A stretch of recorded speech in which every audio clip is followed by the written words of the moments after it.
बांग्लादेश में हिंदुओं को खतरा।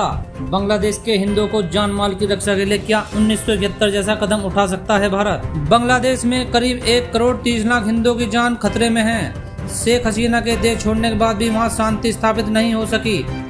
भारत की सबसे बड़ी मुश्किल यह है कि वह बात करे तो किससे करे। बांग्लादेश में आरक्षण विरोधी आंदोलन तो बहाना था। जिस तरह आरक्षण के खत्म होने के बाद भी लगातार बांग्लादेश में हिंदुओं पर हमले हो रहे हैं, उससे लगता है कि यह पूरा आंदोलन हिंदुओं के खिलाफ ही शुरू हुआ हो। हिंदुओं के घर जलाए जा रहे हैं, हिंदू महिलाओं को उनके घर से उठा लिया जा रहा है, हिंदुओं के व्यापारिक प्रतिष्ठानों में लूट हो रही है, मंदिरों को जलाया जा रहा है। जाहिर है कि भारत इन सब घटनाओं को लेकर चिंतित है। भारत सरकार लगातार बांग्लादेश के अधिकारियों के साथ संपर्क में है, पर जब वहाँ कोई कानून व्यवस्था ही नहीं है तो अधिकारी क्या सच्चाई बताएंगे। इस तरह के अधिकारियों के संपर्क मात्र से हिंदुओं के जानमाल की रक्षा नहीं की जा सकती। राष्ट्रीय स्वयंसेवक संघ ने भी सरकार से कहा है कि वो बांग्लादेश में हिंदुओं की सुरक्षा के लिए कुछ करे। बाबा रामदेव, जग्गीश वासुदेव जैसे गुरुओं ने भी बांग्लादेश में हिंदुओं पर हो रहे अत्याचार पर चिंता जताई। क्या अब सही समय आ गया है भारत भी वैसे ही तत्परता दिखाए जैसा 1971 में देश ने दिखाया था? भारत हिंदुओं की रक्षा के लिए क्या कर सकता है? बांग्लादेश की सेना हो या खालिदा जिया, सबको है भारत की जरूरत। इस बात से कोई इनकार नहीं कर सकता कि शेख हसीना भारत के प्रति पूर्ण समर्पित थी।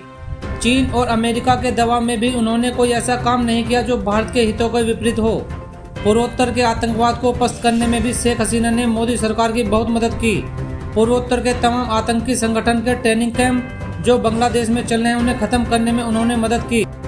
कुछ कुख्यात आतंकियों को भारत को बांग्लादेश ने सौंपकर आतंकवाद पर लगाम लगाने का काम किया। जाहिर है कि अभी कुछ साल अवामी लीग फिर से सत्ता में आने से रही। बीएनपी की खालिदा जिया शुरू से ही पाकिस्तान और अमेरिका के समर्थक रही है। उनकी पूरी राजनीति भारत विरोध पर टिकी रही है, इसलिए ऐसी उम्मीद की जानी चाहिए कि वो भारत विरोधी रणनीति पर ही काम करेगी। पर अंतर्राष्ट्रीय कूटनीति में कुछ भी असंभव नहीं है। अफगानिस्तान में तालिबान के सत्ता में आने के बाद से ऐसा महसूस किया जा रहा था कि भारत के लिए परेशानी और बढ़ेगी, पर आज भारत अपने पड़ोसियों में सबसे ज्यादा निश्चित शायद अफगानिस्तान से ही है। इसी तरह से अगर भविष्य में खालिदा जिया अगर सत्ता में आती है तो उनकी भी मजबूरी होगी भारत से रिश्ते सुधारने की। अगर सैन्य शासन कंटिन्यू होता है तो उसे भी भारतीय समर्थन की जरूरत होगी। इसलिए हिंदुओं को बचाने के लिए सबसे पहला प्रयास तो वर्तमान में बांग्लादेश में जो भी सत्ता में आए हैं उससे बात करनी होगी। अगर फिर भी हिंदुओं के खिलाफ हिंसा नहीं रुकती है तो दूसरे कदमों पर विचार किया जाएगा।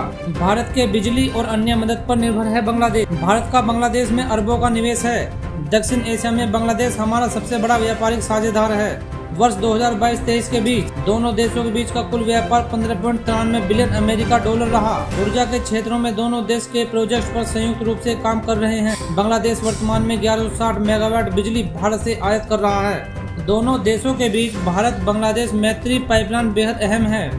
भारत ने पिछले 1 दशक में बांग्लादेश को सड़क, रेलवे, बंदरगाहों के निर्माण के लिए हजारों करोड़ रुपए दिए हैं। बांग्लादेश भारत पर बिजली के लिए निर्भर है। भारत के हाथ खींचने से बांग्लादेश के कई प्रोजेक्ट रुक सकते हैं। बांग्लादेश पहले से ही चीन का कर्जदार है। चीन का कर्ज इतना बढ़ चुका है कि चीन अब बिना कुछ लिए मदद नहीं करेगा।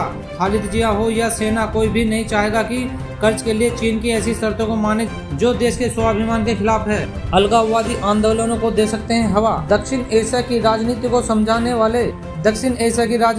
समझने वाले जानते हैं कि किस तरह बांग्लादेश, म्यांमार और भारत के पूर्वी ईसाई बाहुल हिस्सों को मिलाकर एक ईसाई देश बनाने की तैयारी चल रही है। बांग्लादेश की पीएम शेख हसीना ने भी एक बार कहा था कि पश्चिम देशों की योजना है कि ईस्ट तिमोर जैसा एक ईसाई देश बनाया जाए जो सीधे उनकी उंगली पर नाच सके।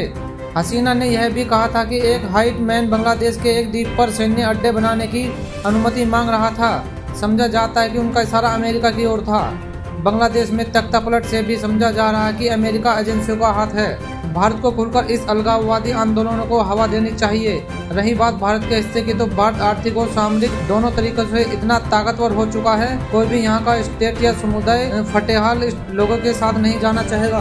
भारत को बांग्लादेश में काफी समय से चल रहे बंगभूमि आंदोलनों को हवा देना होगा। पल पल की खबरों से जुड़े रहने के लिए हमारे चैनल को सब्सक्राइब करें, लाइक करें और कमेंट्स करें।